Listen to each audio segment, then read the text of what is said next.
abundance and spiritual awakening. What is it? What does it mean? Is it the same as money? Is it the same as feeling financially free, financially independent? Maybe, maybe not, right? What has the four purusharthas, which means the four goals of life, have got to do with this? We've got Kama, Artha, Dharma, Moksha. I will explain this to you a little more in detail. Kama is your lust, it's your desire. Moksha is liberation. Dharma is the path of righteousness.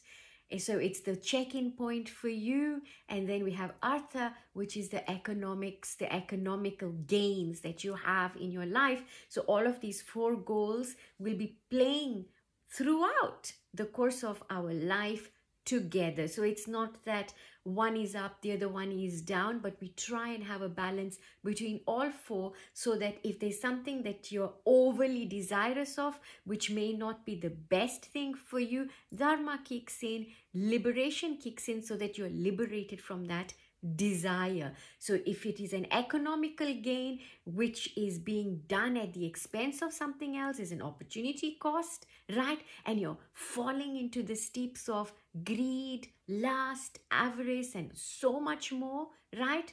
Then again, moksha will come in, dharma comes in to pull us out of it. Now, back to abundance and spiritual awakening. Now, as we go through our healing crisis by way of the spiritual awakening process, the first thing that we heal, well, one of the first things is your Muladhara chakra, your survival chakra, the chakra which keeps you rooted in this physical reality, the one through which we are grounded, the one through which we are attached to this physical existence. Now, it's a different story when you awaken, because when you awaken, that chakra automatically comes into balance. When it comes into balance, your survival instinct is not as high and not as pronounced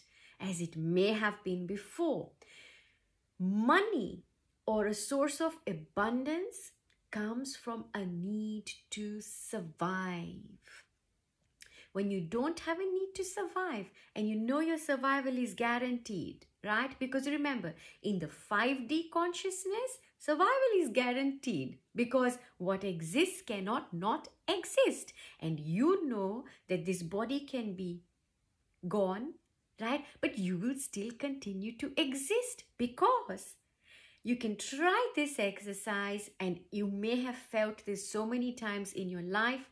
So if you're talking right now, if you're listening right now, right, watch yourself listening. So can you feel that there is someone else watching you listen to me while I talk?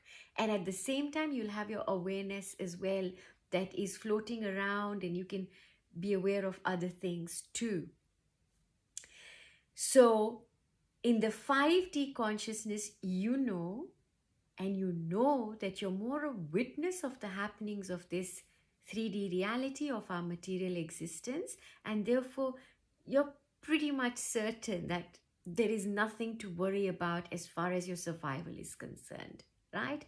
If anything, you're at the stage where you are thriving, right? You want to know more, and you're probably ascending higher and higher, wider and wider, and deeper into the realms of the unknown.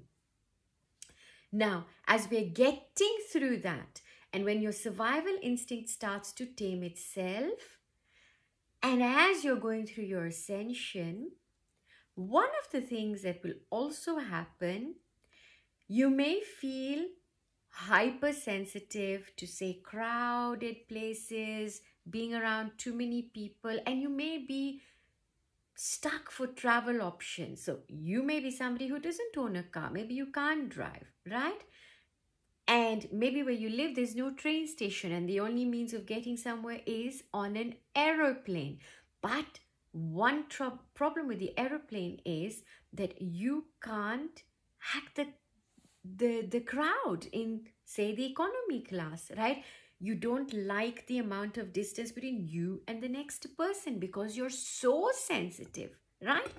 And you may have, by this time, have been going through or are going through, maybe you've developed empathic abilities, maybe you've got your clear abilities, right? At the same time, maybe you've got some food intolerances. So right now, how you're feeling is that you've got all these things that you're coming to you, right? But you're very much in alignment and you're very much in your 5D consciousness. Yet, how do you cross over from traveling economy to going to business class? And then even in business class, you may sit, but you think, okay, but I don't want somebody sitting too close to me. I can deal with about 7 to 10 people here, right?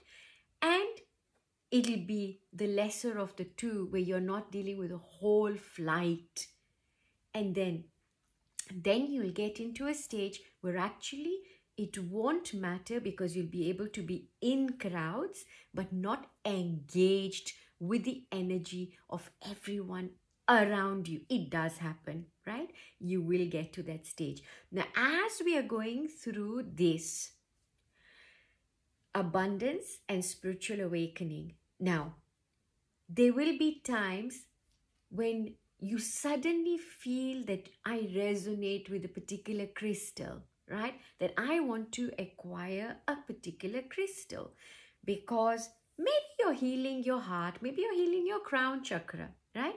And you really, really feel a calling for a diamond, right? But you can't get a diamond, and then you settle for a zirconia or you settle for a clear quartz, right? Which, by the way, is not settling because it has its own beauty, which is another post. Now, in all of this, right, as you're ascending, you find that, okay, it's not that I want to be exclusive. It's not that I want to be in a luxury lifestyle, although there is nothing wrong with that, right? But you want your space to be, you want your breathing space to be, right? At the same time, you also want to be able to have that diamond, or to go and have that crystal that you want, or to go and buy that incense that you want, if that is what you want. And if you're now resonating with pure cotton clothes, pure silk clothes, or clothing, right? That is ethically produced, handcrafted, going back to basics, right? And then you go and you look for these things, you finally find them, and the price tag on them, you think, okay, so why is it that as I am ascending, as we're going through this, right, the price tag of living a conscious life is getting higher and higher and higher? How do we cross over that threshold? Now, what happens as we are healing, as you're healing your whatever complexes that we have, poverty complex and all of this, when you become really attuned with what that diamond is, what that diamond is going to do, where is it that you want to go, and the kind of clothes that you want to wear, or whatever it is that you're doing, right? When we are attuned to that, these things automatically find their way into our lives. They do, right? But when we get stuck on that, okay, but yeah, I can't stand this and I can't stand this energy. So how am I going to do this? How am I going to do that? Now that is where we start to sink a little bit into that mindset. From a spirit set, you start to sink into that. But it's your awareness that's going to bring you back up again. Stay tuned for part 3. There is so much more on this series. Lots of love and abundance.